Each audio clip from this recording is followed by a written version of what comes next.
Muy buenos días, gente. Bienvenidos al canal un día más. Y bueno, hoy vamos a hablar de un tema bastante interesante, que es de matemática un poquito más básica de lo que suelo hablar aquí. O sea, yo suelo hablar de matemática un poco más avanzada. O sea que te diría que es tan sencillo como hablar de una función elemental, como lo puede ser la exponencial, los polinomios, los logaritmos, que son las funciones trigonométricas. Porque en la escuela a todos nos han enseñado que es el seno, que es el coseno, que es la tangente. Pero luego empiezan a pasar cosas, te empiezan a... Al principio todo es bonito y hermoso, te ponen las cosas en un triangulito, dicen que esto es alfa, el seno de alfa es esto, partido esto y ya está. Y todo genial. El coseno es este entre este y la tangente es este entre este. Ok, es genial. Pero luego de repente empiezan a aparecer círculos... Uy, perdón. Luego de repente empiezan a aparecer círculos y empiezan a meterte que el primer, el segundo cuadrante, el tercer cuadrante, el cuarto cuadrante, que si la función arcoseno, no sé qué y tal, y te pierdes totalmente, porque no tienes ni idea de lo que te están hablando. Vamos a ver realmente por qué carajo se habla de esto. O sea, por qué no nos mantenemos con la definición que tenemos y ya está. ¿Sí? O sea, ¿por qué se inventaron esto de la función seno? Porque a veces nos encontramos con esto, que se define seno de x, y le metemos la derivada y todo esto, que casualmente es el coseno de x. Pero ¿por qué significa hablar del seno de x si x es esto? ¿Sabes? Vamos a resolver todas esas dudas ahora mismo. Adelante. Ok, empecemos por el principio. Esto, que se llama función trigonométrica, es la solución a un problema. Un problema que sufren muchos tipos de funciones, o de definiciones de hecho que tenemos, que es que tienen un dominio restringido. Ejemplo típico, el factorial. Yo digo que, por ejemplo, n factorial es n por n menos 1, por n menos 2, por n menos hasta 1. Ok, espectacular, ¿no? Pero esto solamente funciona, o sea, tiene sentido hablar de esta definición solamente si n es un número natural. ¿Y qué pasa? Que para muchos campos de la matemática, por ejemplo, hablar del factorial tendría otro significado más allá de los números naturales. Entonces, por ejemplo, se define la función gamma como la continuación analítica del factorial. La continuación analítica es una nueva función o una nueva definición de algo que para el dominio clásico coincide. Es decir, si yo evalúo la función gamma en los naturales, me sigue quedando esto de aquí. O sea, me sigue quedando la misma característica de antes. Pero me permite usar otra definición que sea coherente para otros campos. ¿Sí? Ejemplo, también pasa lo mismo con funciones que son, yo qué sé, esto pero con un hueco en el medio. ¿Sí? En que entonces se definen en ese punto como el valor del límite para que sea continua. Y entonces, ¿qué pasa? Que esto, la expresión no me seguramente se divide entre 0 o algo y no me permite hacer la cuenta aquí. Entonces por eso tiene un hueco.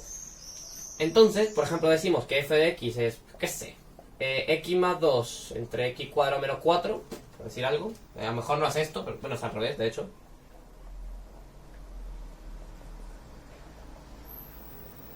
¿Sí? Decimos que si x es distinto de 2 y naturalmente es 2 si x igual a 2. A lo mejor me he equivocado, pero vamos. Esto que haces aquí es la continuación analítica de la función. Porque es como lo que tendría más sentido, lo que sería más coherente. Bueno, hay veces que no hay de otra, pero es lo que sería más coherente para que siga siendo, para que mi definición de la función siga siendo lo más natural posible. ¿Sí? Con la trigonometría pasa algo bastante similar. ¿Por qué? Vamos a ver. Yo tengo mi triángulo, ¿no? La definición clásica de seno, tengo un ángulo que se llama X, para ir ya acostumbrándonos a esto, y tengo tres catetos que son A, B y C. Yo qué sé. Perdón, tengo dos catetos y una hipotenusa. Aquí tengo un ángulo recto, sí. Entonces nos dicen seno de X igual a B entre C, ¿no? Coseno de X, A entre C, y tangente de X, B entre A. O lo que es lo mismo, porque nos va a servir después, así que lo voy a dejar por aquí. Seno entre coseno. Sí, ¿no? Si yo divido entre esto, C y C se vuelan y me queda B entre A. Okay, hasta ahí todo bien, ¿no? Está bien, ¿no? ¿Qué pasa? La suma de los tres ángulos de aquí, esto sería... O sea, esto sería otro ángulo. La suma de los tres ángulos de aquí tiene que dar 180. ¿No? Ya tengo un 90 aquí, por lo tanto... Esto es beta, por ejemplo. Por lo tanto, x más beta tiene que ser igual a 90. Porque ya tengo un ángulo de 90 aquí, entonces ya se me ha gastado la mitad del cupo de 180, por decirlo así. ¿Qué significa esto? que como estos ángulos son positivos y tienen que sumar 90, ¿qué le está queriendo decir eso? Que ninguno de los dos puede ser mayor que 90. Es decir, que a cualquier ángulo X al cual yo le quiera aplicar las razones trigonométricas, que son estas que están aquí, se llama razón porque es un cociente, de ahí número racional, solamente está restringido esta definición a ángulos. Bueno, de hecho, bueno, sí, le dejamos el corchete. Bueno, sí se puede definir, bueno, ok. Es un poco tonto definirlo de esta forma, pero se puede. Si somos rigurosos, quitamos los corchetes, ponemos paréntesis para decir que el 0 y el 90 no están incluidos, pero bueno, en este momento no es lo importante, ¿ok? Lo que digo es que tengo un problema, que solamente tengo restringida la X de 0 a 90 grados, ¿sí? A mí me gustaría, por ciertas razones que ahora vamos a ver luego, poder extender esta definición a todos los números reales. ¿Sí? Me gustaría llegar aquí, o sea, pasar de aquí a aquí. Te digo, ¿cómo lo voy a hacer? Vamos a ver. Entonces, gente muchísimo más lista que yo, obviamente, y más lista que la gran mayoría de la población humana, se le ocurrió esta mierda, que es hacer lo siguiente. Vamos a dibujar un círculo, ¿sí? De radio, yo qué sé, R, por ejemplo. Y vamos a buscar y vamos a tomar cualquier punto que quiera del círculo. P, por ejemplo, ¿sí? Si yo tomo este punto P, puedo abrir un ángulo aquí que voy a llamar X, ¿sí? Está ahí todo bien, ¿no? Descontado que esto es R también, porque es un radio de la circunferencia, entonces todos los puntos de la circunferencia están a la misma distancia del centro, que es el radio, ¿ok? Entonces, si esto es un radio, esto también. Entonces, se define al seno de X de una forma más o menos similar a como se definiría la razón trigonométrica original, pero con unas variantes. Yo tengo aquí esto, ¿no? Proyecto el punto P sobre aquí, y aquí tengo algo que le voy a llamar, yo qué sé, B, y a esta cosa de aquí la voy a llamar A, ¿sí? O sea que esto es A, y esto es B. Entonces mi X, por ejemplo, ¿sí? Entonces, al seno de X lo voy a definir como la altura, ¿sí?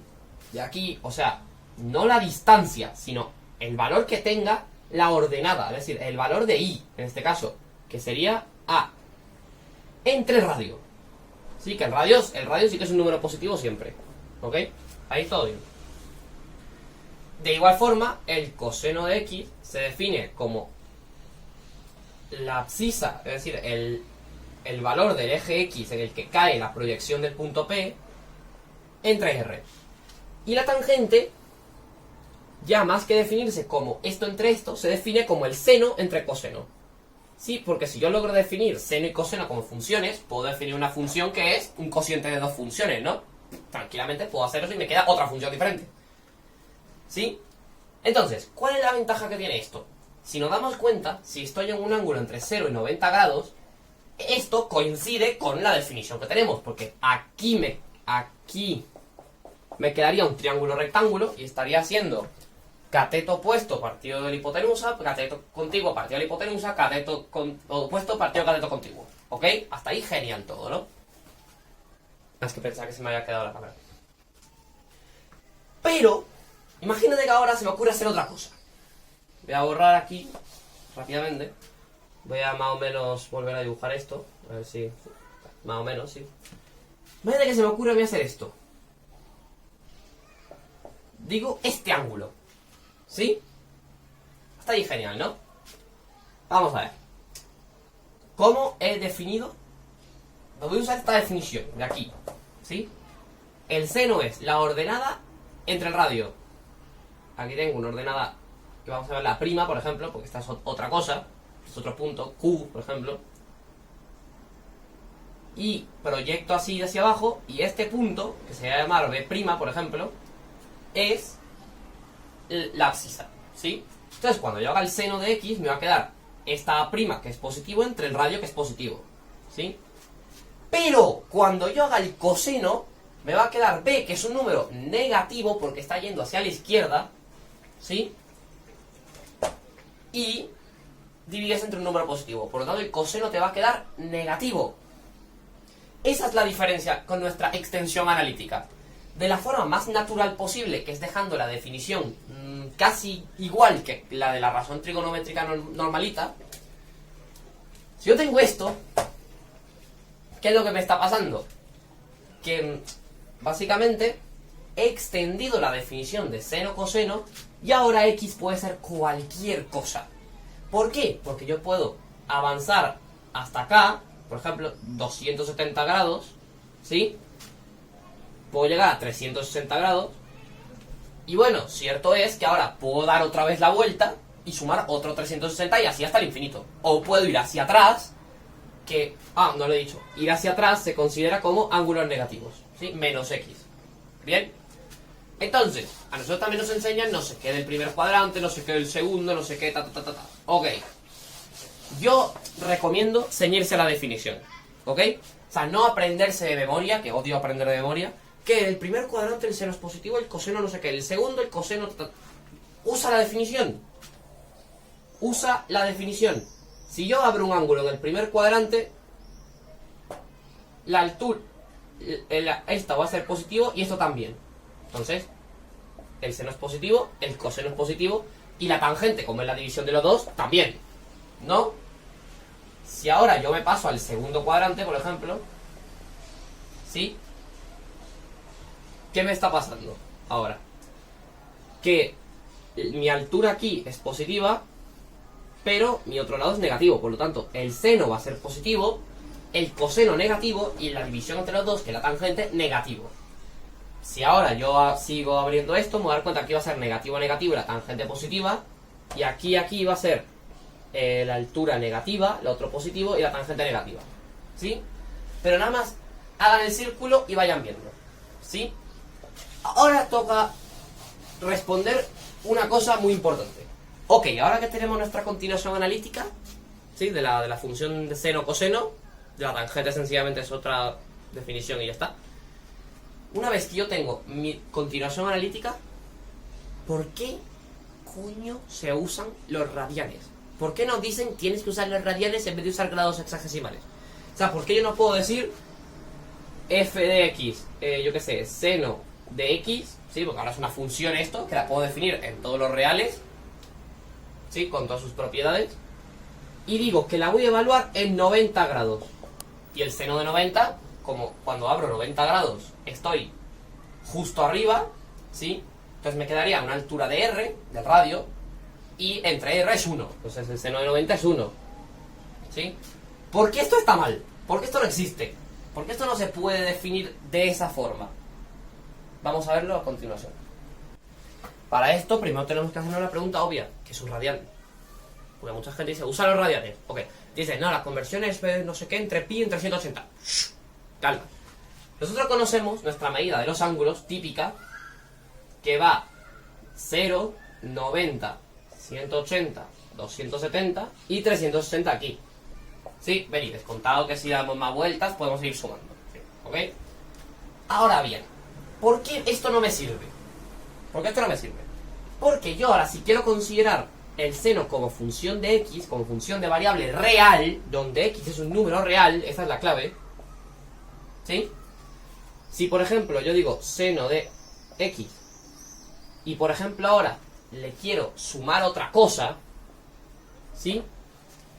Por ejemplo, porque esto se puede hacer, porque si yo puedo definir esto como función, le puedo sumar otra función, puedo multiplicarla por otra función, ¿sí? Se puede hacer esto. Entonces, ¿qué es lo que me ocurre? Que como yo aquí he definido una unidad grados que no tiene absolutamente nada que ver con los números que yo pinto en mis ejes cartesianos normalmente, ¿sí? ¿Se me entiende? O sea que 1, 2, 3, y todo esto. Entonces, tenemos un problema. Porque aquí voy a tener un caos de dimensiones. Un caos de dimensiones, sencillamente. Porque si yo hago esta cuenta, esto y esto tienen que estar dimensionados de la misma manera. Entonces, por ejemplo, yo digo Voy a dibujar mi círculo, por ejemplo, otra vez. Bueno, está un poco desplazado, pero bueno. Vamos a imaginar que el centro está en el origen, ¿ok? Si yo, por ejemplo, tengo que definir... Tengo mi ángulo X. Sí.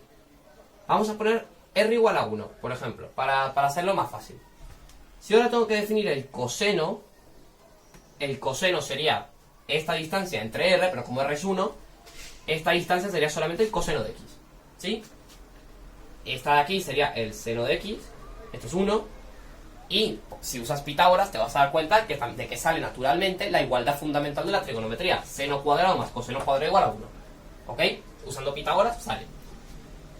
Ahora ven, si yo ahora uso este valor del coseno que tengo aquí, veo que sí que es perfectamente compatible con poner otra X aquí. Es decir, está en la misma escala que para poder mezclarlo con otras cosas. Porque al final las funciones son como unos objetos, como se llaman vectores, unos objetos, que puedo combinar linealmente con otros. Que es lo que estoy haciendo aquí. Uno más esto más esto. ¿Sí? Ahora bien, ¿por qué me falla esto?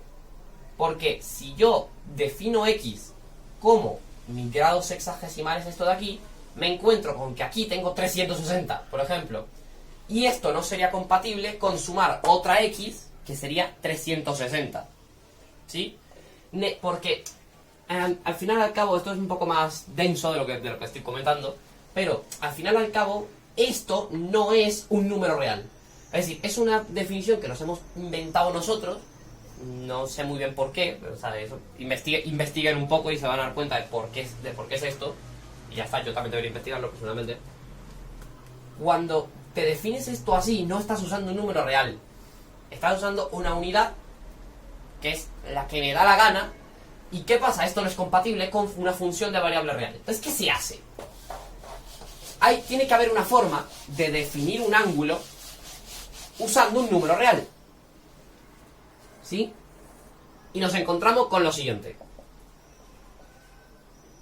Si nos vamos al círculo, que es el que he usado para hacer mi extensión analítica de la función trigonométrica, y abro un ángulo aquí, por ejemplo, yo digo, si yo abro un ángulo, el arco que se está formando aquí tiene una extensión única para cada ángulo.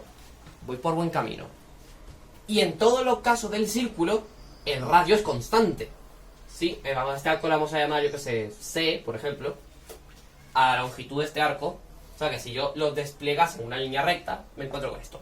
¿Ok? Entonces yo digo, si ahora yo digo que mi ángulo X es el arco que se forma entre el radio, la relación que hay entre los dos, ¿qué pasa? Como esto y esto están en la misma unidad de medida, por ejemplo, que pueden ser metros, centímetros o directamente unidades del plano cartesiano, lo que me va a quedar va a ser un número adimensional. Me va a quedar un número real, porque estoy dividiendo metros entre metros, por ejemplo.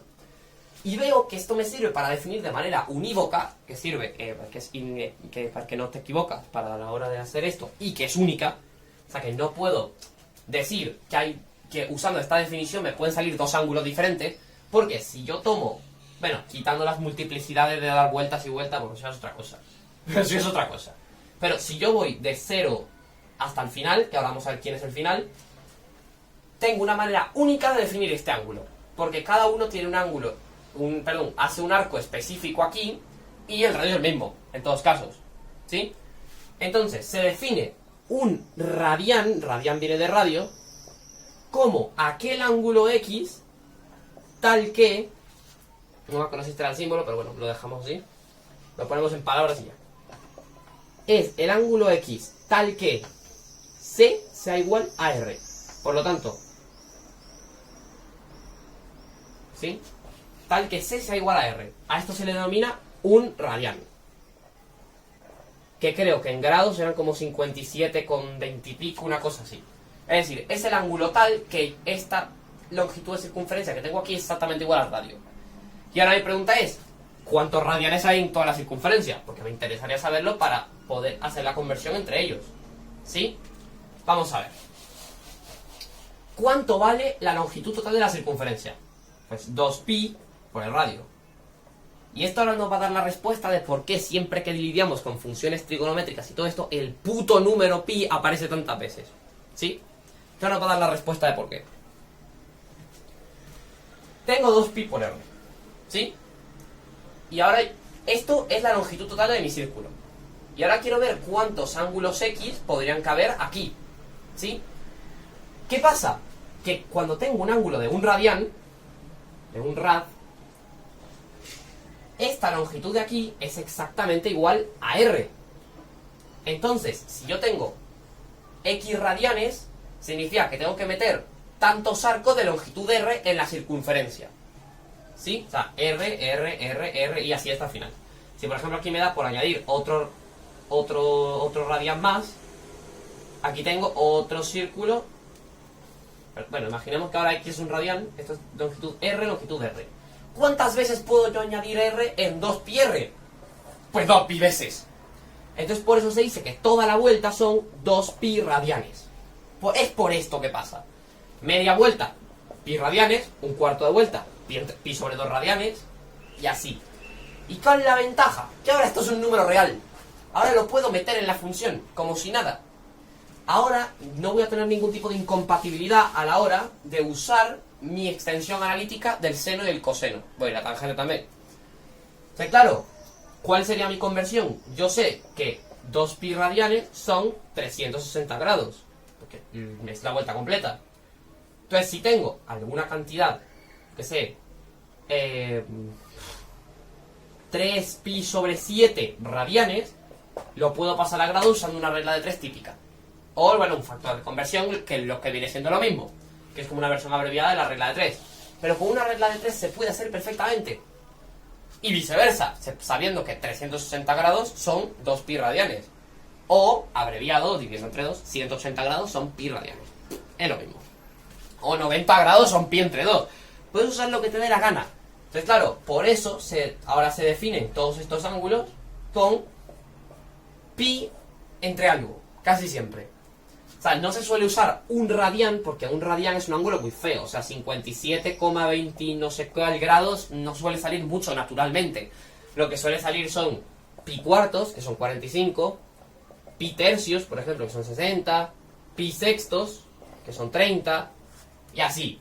Pi sobre 2 sale muchísimo, que es 90, pi, que es... Desde aquí es que sale todo este mundillo de por qué hay que meter radianes en la función seno y coseno y tangente y todas las funciones trigonométricas en general cuando hago esta extensión analítica. Es de aquí que viene esto, ¿ok? Entonces, por ejemplo, ok, ahora todo bien. Ahora, ¿qué coño son las funciones arco? Vamos a verlo. Ok, a mí en la escuela también me enseñaron que, dado un ángulo alfa, por ejemplo, dado un ángulo alfa, si yo le aplico el seno, o sea, si yo calculo el seno de alfa, me da un número, no sé, el que más te guste. Vamos a poner un signo de interrogación, por ejemplo. Y si yo ahora hago el arcoseno de este bicho que me acaba de quedar, me tiene que dar alfa. Esto todos conocemos que representa en la vida real. Esto representa la función inversa, ¿sí? Porque, por ejemplo, si yo tengo un número x, le aplico una función f, la que sea, y me queda un bicho que es y, y yo ahora le aplico la función inversa f-1 a esa y, me escupe x, ¿sí?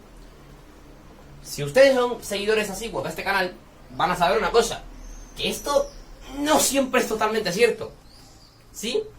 Porque no siempre suele pasar esto. Si yo, por ejemplo, ahora tengo la función, qué sé, x al cuadrado, fx, x cuadrado, si yo se la aplico al 4, ¿sí? Me devuelve 16.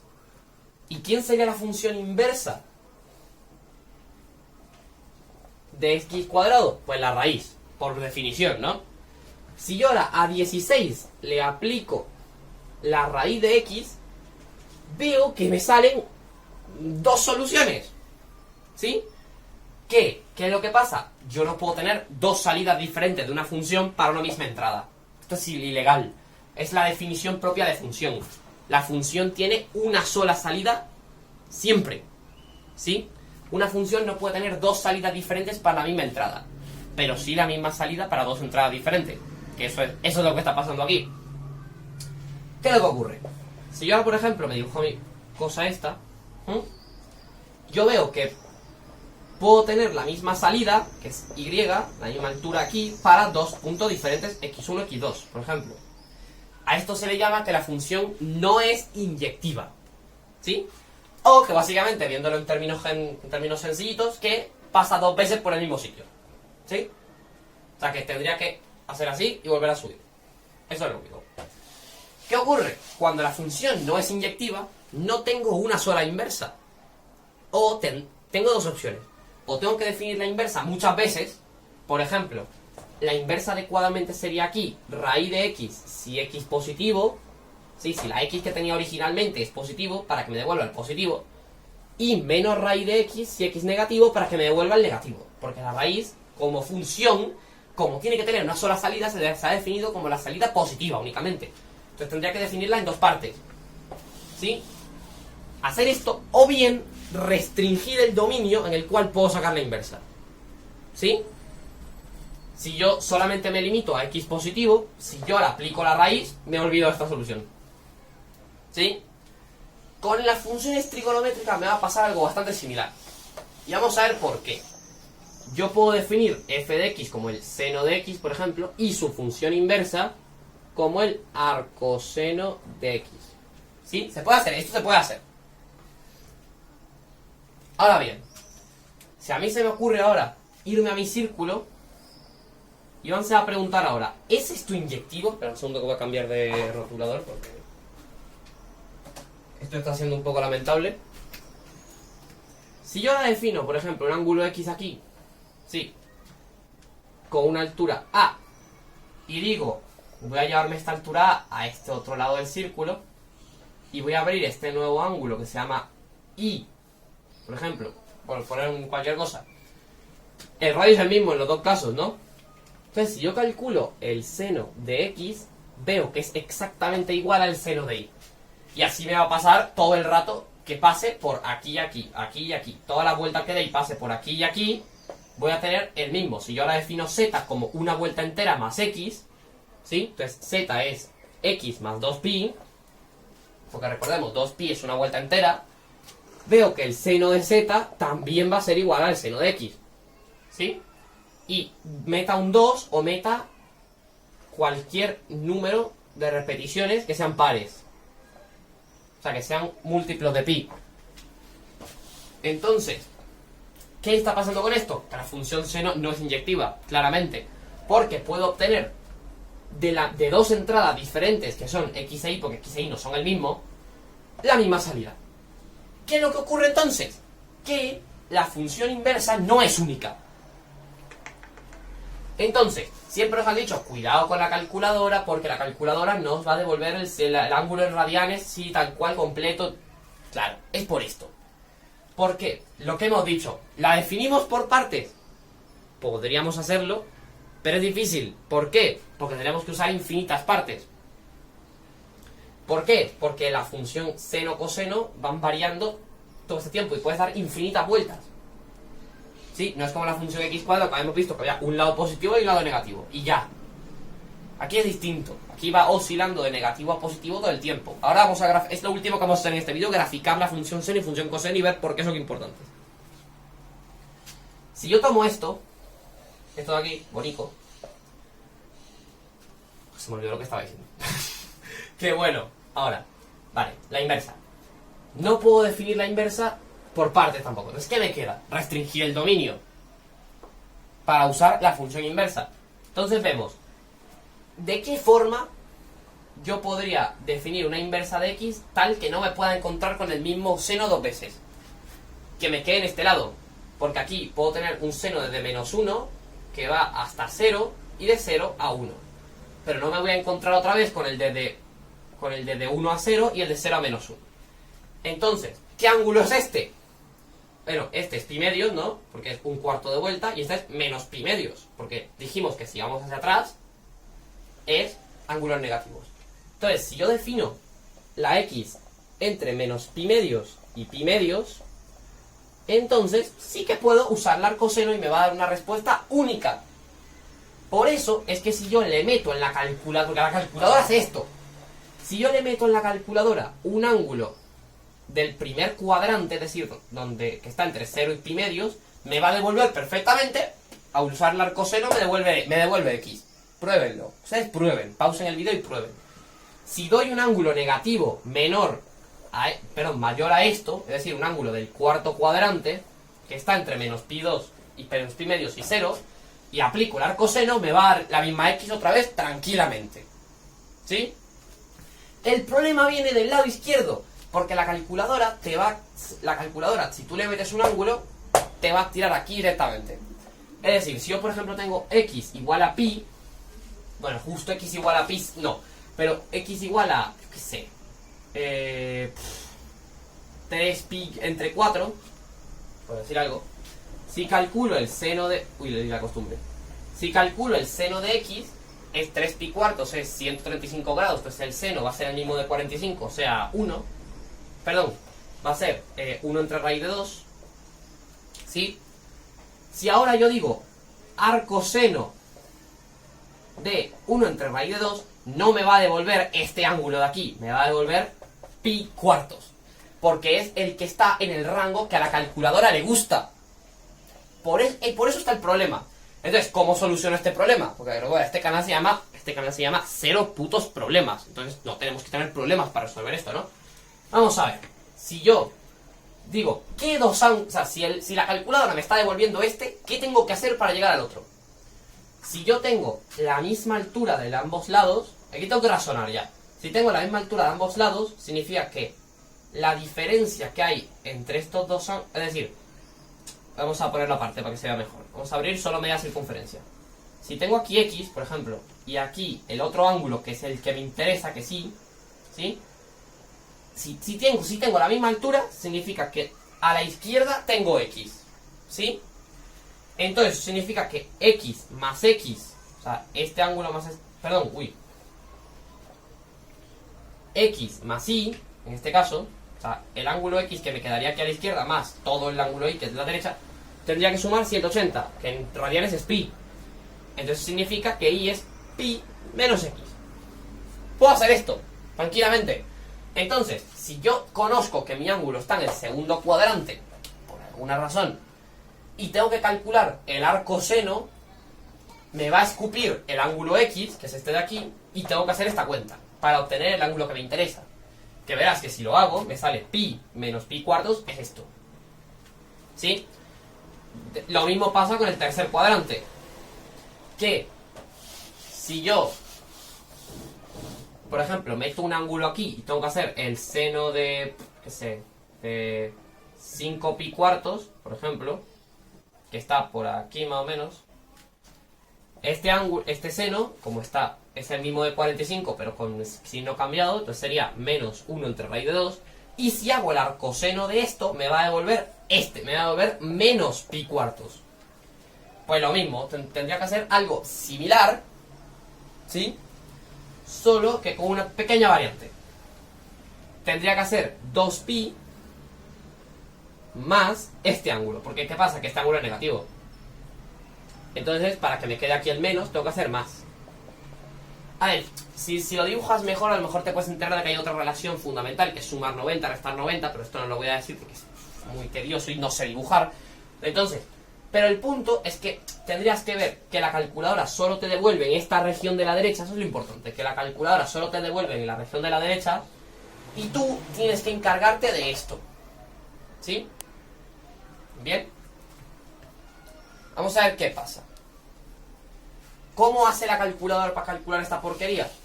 Me dirás que la calculadora se hace un dibujo y se pone a calcular la altura y el seno de no sé qué. No. Les recomiendo este video, que es muy bonito, la verdad. Porque el seno de x, la calculadora te lo aproxima como x menos x cubo entre 3 factorial más x quinta entre 5 factorial menos x séptima entre 6 así es todo el rato. Que es lo que se llama la serie de Taylor del seno de x, por ejemplo. Ahora, no me interesa que sepas esto ahora mismo, o sea, si estás viendo esto y no te interesa saberlo, solamente lo pongo para que veas la importancia de que x sea un número real y no un número en grados. Es decir, la calculadora, cuando tú le metes un ángulo en grados, seno 45, ¿verdad? Te lo escupe bien, pero porque la calculadora primero ha hecho el cambio a radianes y luego ha hecho toda esta mierda cuenta y te ha devuelto un número. ¿Sí? Es por esto que esto ocurre. La calculadora no usa los triángulos ni nada de esto. La calculadora usa esto. Usa la función. Y por eso es que a veces tenemos problemas cuando metemos seno de 160 grados, o 140 grados, o 232 grados. Por eso nos da problemas con la calculadora. Porque tenemos que hacer los ajustes necesarios, porque la calculadora solo nos está devolviendo la parte derecha de mi círculo, por decirlo así. Bien. Ahora vayamos a la última parte del vídeo, que se me está quedando larguísimo, lo sé, me van a perdonar. Voy a poner las partes ahí en la descripción y ya está. Que es... ¿qué importancia tienen la función seno y coseno? Con la tangente un poco más, pero bueno, vamos a ver. Ahora mismo. Para ver la importancia que tienen las funciones trigonométricas, lo que vamos a necesitar es graficar la función. O sea, vamos a graficarla como cualquier otra. En mi eje, aquí tengo el ángulo X, y en este tengo la función, es decir, va a ser el seno de X. ¿Sí? Como nos han dicho en la escuela, el máximo tiene que ser 1 y el mínimo menos 1. ¿Sí? Porque el seno no puede salirse de allí. Si lo vemos en la continuación analítica, me pasa lo mismo. Esto es el radio, ¿no? Esto es la altura. ¿Y qué pasa? Como la altura, como mucho, puede ser igual al radio, ¿cómo se llama esto? El cociente entre la altura, por ejemplo, esta cosa es A, y el radio, no puede ser, siempre va a ser menor que 1. Porque A siempre es menor, bueno, igual a R. ¿Sí? Pero si estoy multiplicando, me queda A menor o igual a R. Entonces por eso el seno y el coseno no puede ser ni mayor ni menor, o sea, en valor absoluto, que 1. O sea, cuando estoy aquí abajo pasa lo mismo. Como mucho la altura es menos 1, entonces como mucho esto me queda menos 1. No me puede quedar un número más pequeño que eso.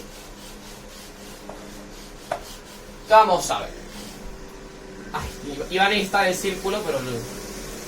Vamos a ver, si mi x es 0, la altura es 0, entonces el seno vale 0. ¿Sí? Ahora, si yo voy abriendo, veo que la altura aumenta hasta 1. ¿Y cuándo ocurre el 1? Cuando el ángulo es pi sobre 2, ¿no? Entonces, aumenta aquí, más o menos. La forma ya eso habría que ponerlo con un graficador y tal para que se vea más exacto. Habría que buscar mucho más puntos para darse cuenta de que crece así y no así. O sea, que crece de forma cóncava y no convexa. O espero haberlo dicho bien, sinceramente. ¿Qué pasa luego? Que luego sigue siendo positivo, porque la altura sigue siendo positiva, pero se va hasta 0. O sea, baja hasta 0. ¿Cuándo? En pi, ¿no? Entonces tenemos pi. Y baja. ¿Y luego qué? Se hace negativo, ¿no? ¿Hasta dónde? Hasta menos 1. Entonces, sigue bajando en 3 pi medios. Y luego, ¿qué? Vuelve a subir hasta 0. En 2pi. Y así todo el rato. Entonces, como yo he definido esta función para ser válida en todos los números reales, me encuentro con que me encuentro con esto. Con que es una función que oscila todo el tiempo. ¿Sí? Vamos con el coseno de x.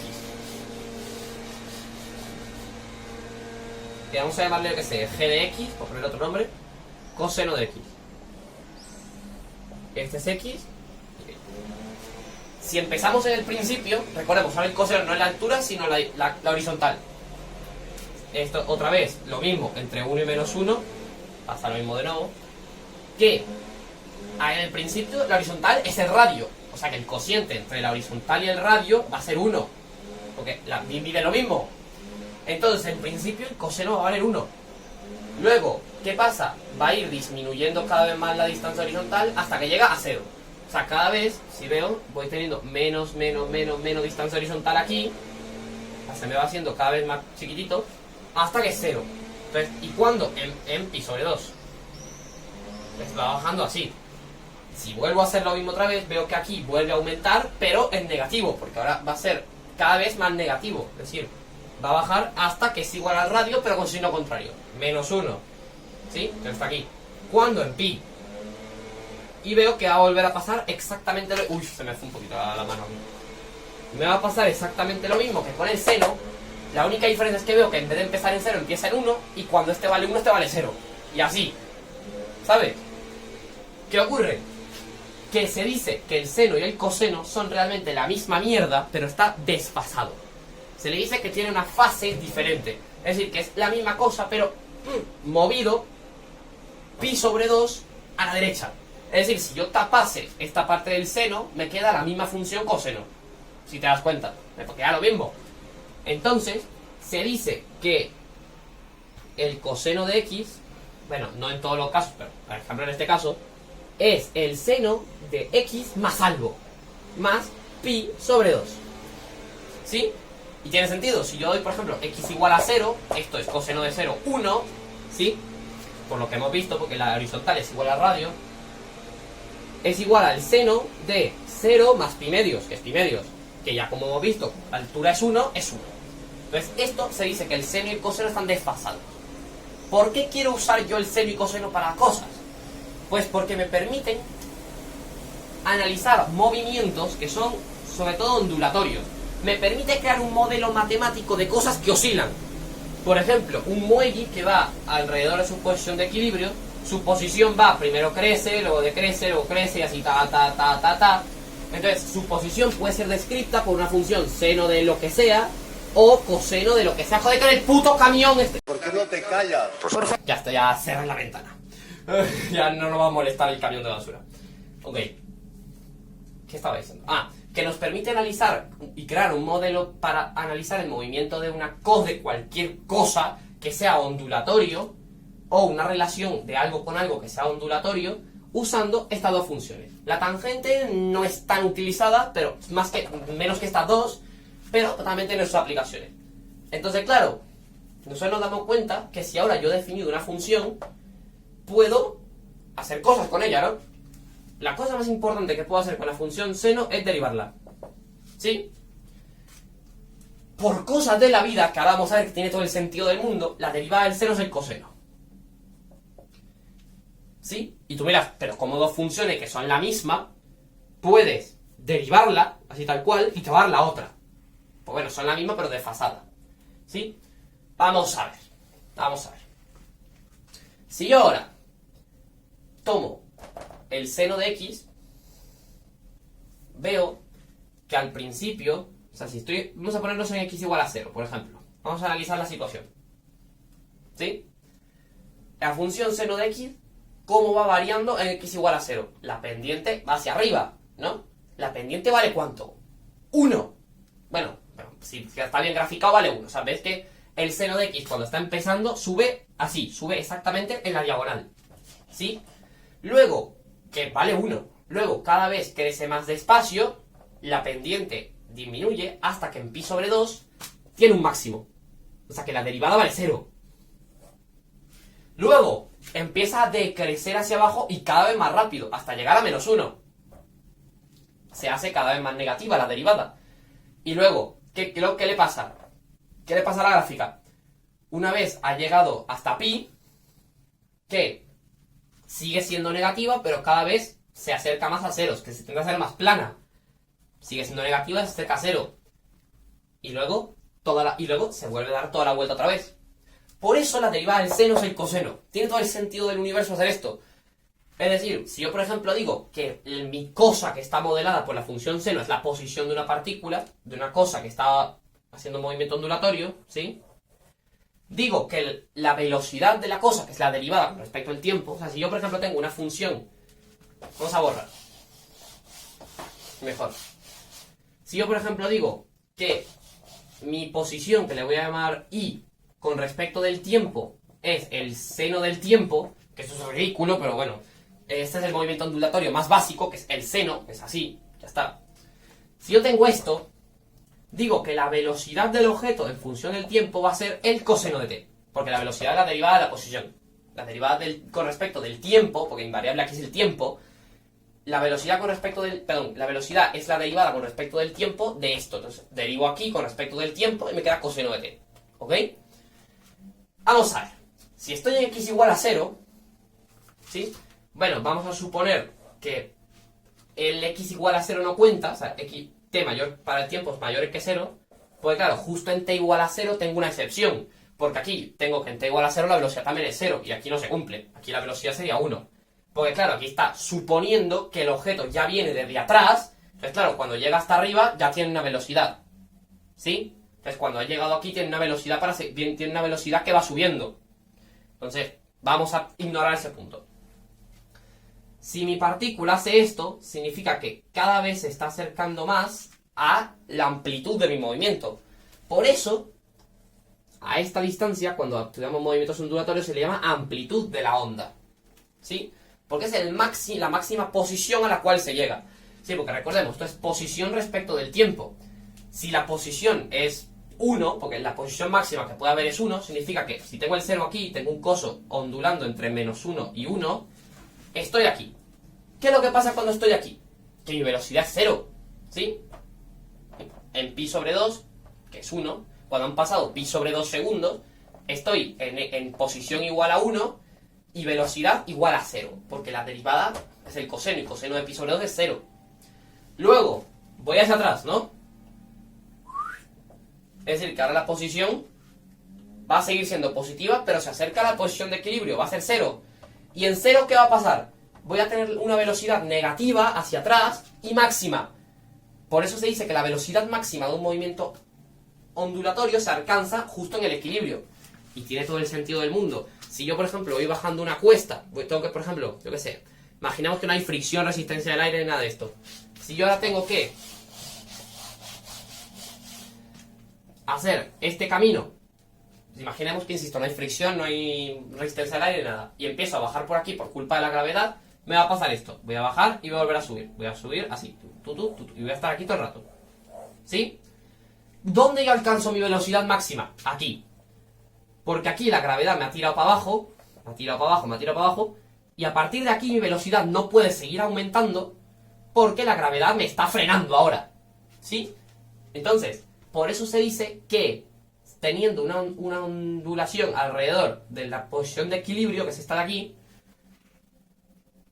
equilibrio es cuando no hay fuerzas, porque en este caso aquí la gravedad, bueno, vamos a considerar aquí como el 0, no te estaría tirando ni para abajo ni para arriba, sino todo lo contrario, como diría Cantinflas. Bueno, vamos a ver. Entonces por eso se dice que la velocidad máxima está aquí. ¿Sí? ¿Y qué pasa si yo vuelvo a derivar la cosa esta? O sea, si yo tengo la velocidad con respecto del tiempo es el coseno de t, ¿no? Pues te comento que la derivada del coseno es el seno otra vez, pero con un signo negativo. Eso es lo único. Vaya. Bueno. Pues nada, se intentó. No, se intentó, ¿no? Entonces vamos a ver. ¿Qué me define esto? Que la aceleración va a ser proporcional a la posición en la que esté. Es decir, si yo estoy en la posición de equilibrio, no estoy acelerando porque no tengo fuerza. Recordemos ley de Newton. Si no hay fuerza, no hay aceleración. Aquí estoy en la posición de equilibrio, el seno es 0, la aceleración es 0. Y cuando estoy en los máximos, donde la velocidad es máxima, el seno, ¿qué pasa? Perdón, cuando estoy en los máximos de esto, pues aquí y aquí, la velocidad se anula, porque cuando estoy en los máximos de posición, la velocidad se me anula, o sea, porque ponte que esto es el 1 y esto es el 1 también. Entonces, cuando estoy en el 1, en posición igual a 1, la velocidad vale 0, porque no estoy, o sea, como que me quedo quieto para volver a bajar, y la aceleración es máxima, porque ahí es donde la gravedad me va a estar tirando más fuerte, en teoría. Aunque bueno, al final no es para tanto, pero bueno, tú te me entiendes, ¿no? Aquí es donde mi aceleración va a ser máxima. No necesito que te sepas todo esto que estoy contando. Solamente quiero que lo mires con cariño para que veas que la función seno y coseno son útiles, sobre todo en física, para ilustrar movimientos físicos de cosas. Sobre todo cosas que ondulan. ¿Por qué? Porque resulta que esa pelotita moviéndose alrededor de un círculo, como su altura sube, baja, sube, baja, sube, baja, puedo usar esa representación de la función seno y coseno añadiéndole cosas, moviendo a la izquierda, a la derecha, subiendo, bajando, da igual. Pero se puedo usar para modelar sistemas. Bueno, también tendrá otras aplicaciones, obviamente. Pero en principio es esto. ¿Sabes? La puedo usar para las coordenadas polares, para tres mierdas más, pero bueno. Espero que haya servido de utilidad haber visto este vídeo tan largo. Insisto, voy a dejarlo cortado en... A ver. ¿Qué pasa? Y bueno, me despido aquí. Hasta luego.